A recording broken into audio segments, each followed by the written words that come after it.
Hello engineers. तो guys आप सभी को पता चल चुका होगा कि एससी की फॉर्म फिलिंग स्टार्ट हो चुकी है और लास्ट डेट भी बहुत करीब आ चुकी है। जी हाँ गाइज, आपको पूरा का पूरा फॉर्म फिल करना है नए तरीके से। आपको प्रॉपर जो है अकाउंट क्रिएट करके रजिस्टर करके खुद को लॉगिन आईडी वगैरह क्रिएट करके आपको फॉर्म भरना है, क्योंकि इस बार जो है आपको यहाँ पे एग्जामिनेशन के लिए जो फॉर्म फिलिंग होगी वो नए पोर्टल पे होगी। ठीक है।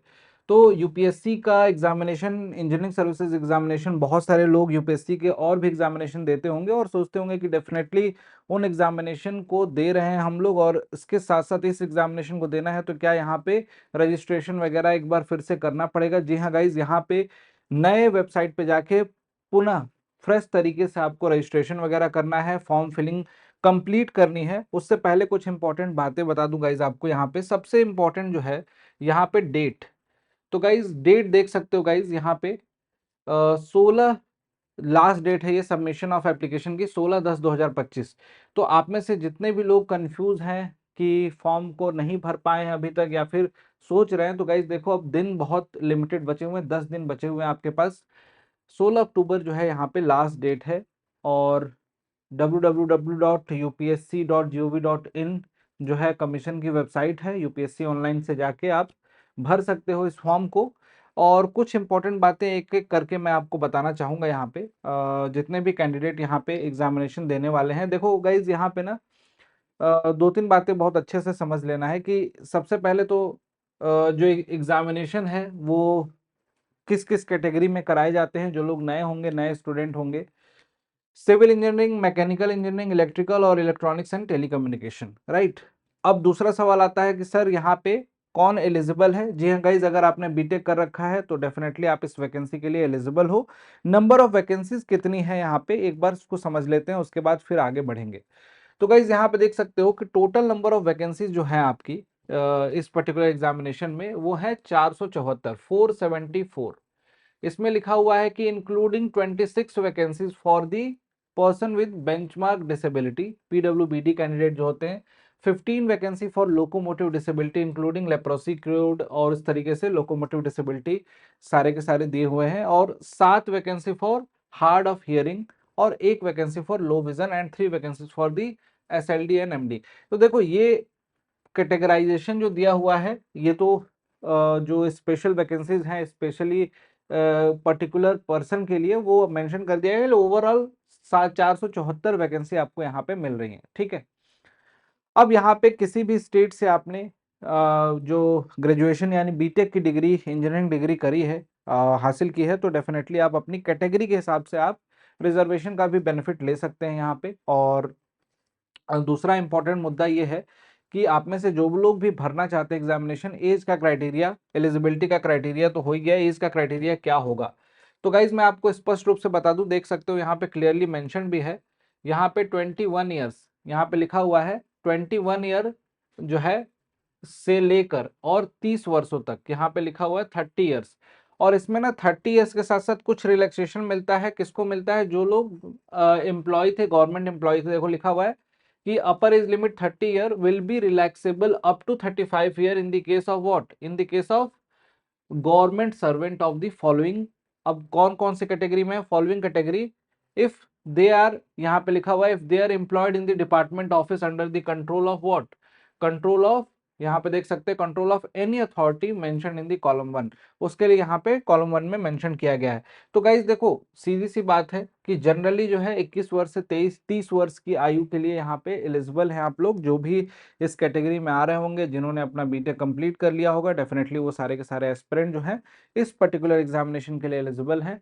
साथ ही साथ ये भी कहूँगा कि जो कैंडिडेट जो हैं एज रिलैक्सेशन की डिमांड करेंगे, यानी कि जो कैटेगरी से बिलोंग करते होंगे किसी ना किसी, उनको एज रिलैक्सेशन का क्राइटेरिया भी यहाँ पे मिलेगा। बस ये ध्यान रखना कि इस बार फॉर्म फिलिंग में कुछ मिस्टेक मत करना। सारा का सारा प्रोसीजर आपको पूरा करना है स्टार्टिंग से लेकर लास्ट तक, तो उसका ध्यान रखिएगा। और आगे यहाँ पे अगले पॉइंट पे चलते हैं, एग्जामिनेशन की फी। जी हाँ गाइज, यहाँ पे एग्जामिनेशन की फी बहुत नॉमिनल होती है, आपको भी पता है गाइज। यहाँ पे 200 रुपीज़ यहाँ पे एग्जामिनेशन की फी रखी गई है। ठीक है। और जो भी कैंडिडेट हैं, और कुछ लोगों के लिए यहाँ पे एग्जामिनेशन की फी ऑलमोस्ट ना के बराबर है। तो आप देख सकते हो कि यहाँ पे लिखा हुआ है candidate expecting female SC ST PWD who are exempted for the payment of the 200 rupees, जो कि उनको नहीं देना है। तो वो बस समझ सकते हैं कि यहाँ पे उनके लिए ये कितना बड़ा एग्जामिनेशन है, और उसके साथ साथ यहाँ पे नॉमिनल फी भी है। जो बच्चे कैंडिडेट जो एलिजिबल हैं, जनरल कैंडिडेट भी हैं, उनके लिए भी यहाँ पे नॉमिनल फी ही रखी गई है, जिसको आप ऑनलाइन मोड से पेमेंट कर सकते हो जाके ऑफिशियल वेबसाइट पे।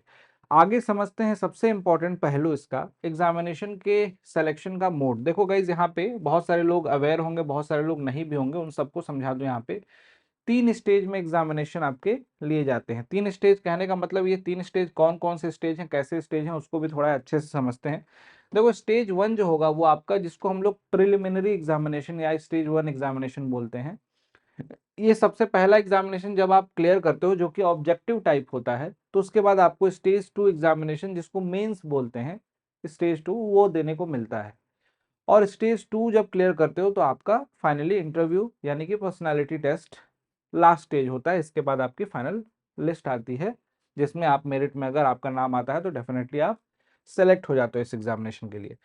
अब अगर बात करें इसमें, तो कुछ बातें इंपॉर्टेंट है, समझिएगा। प्रिलिमिनरी जो एग्जामिनेशन होता है, स्टेज 1 जिसको बोलते हैं, इसमें क्या होता है, consist of 2 objective multiple choice question. अब इसमें दो पेपर 1 और पेपर 2 दो पेपर होते हैं। इसमें क्या होता है, 200 मार्क का पेपर 1 और 300 नंबर का आपका पेपर 2 होता है। ठीक। Only those candidate who are declared by the commission to have qualified in the preliminary stage, जिनको सेकंड स्टेज के लिए बुलाया जाता है। ठीक।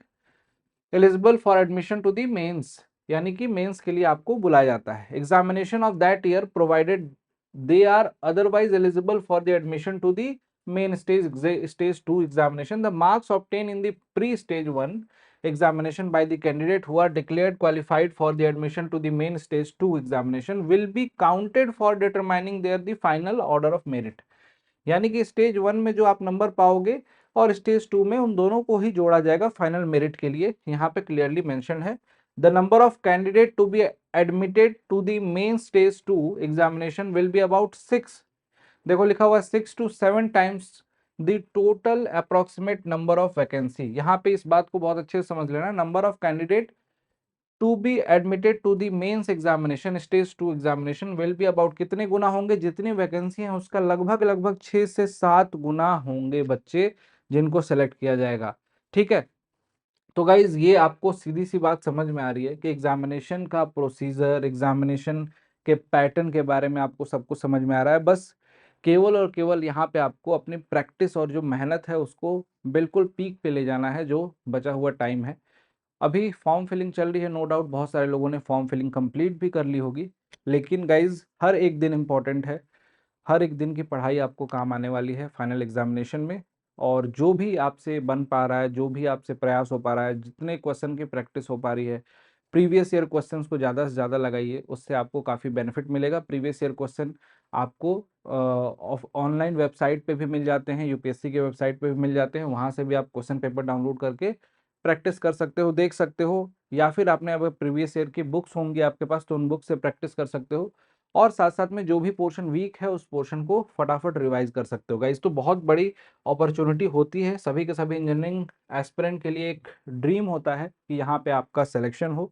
तो डेफिनेटली यही कहूँगा गाइस कि आप लोग अगर इस एग्जामिनेशन को देने की सोच रहे हैं, तो डेफिनेटली फटाफट फॉर्म फिल कर दीजिए। और जितनी भी इंपॉर्टेंट चीज़ें होंगी एग्जाम से रिलेटेड, या फिर कुछ इंपॉर्टेंट पहलू होंगे जो आप मिस कर रहे होंगे, डेफिनेटली हम आपको यहाँ पे शेयर करेंगे। Thank you so much, bye bye, take care, till then keep learning, पढ़ते रहिए, स्वस्थ रहिए, थैंक यू।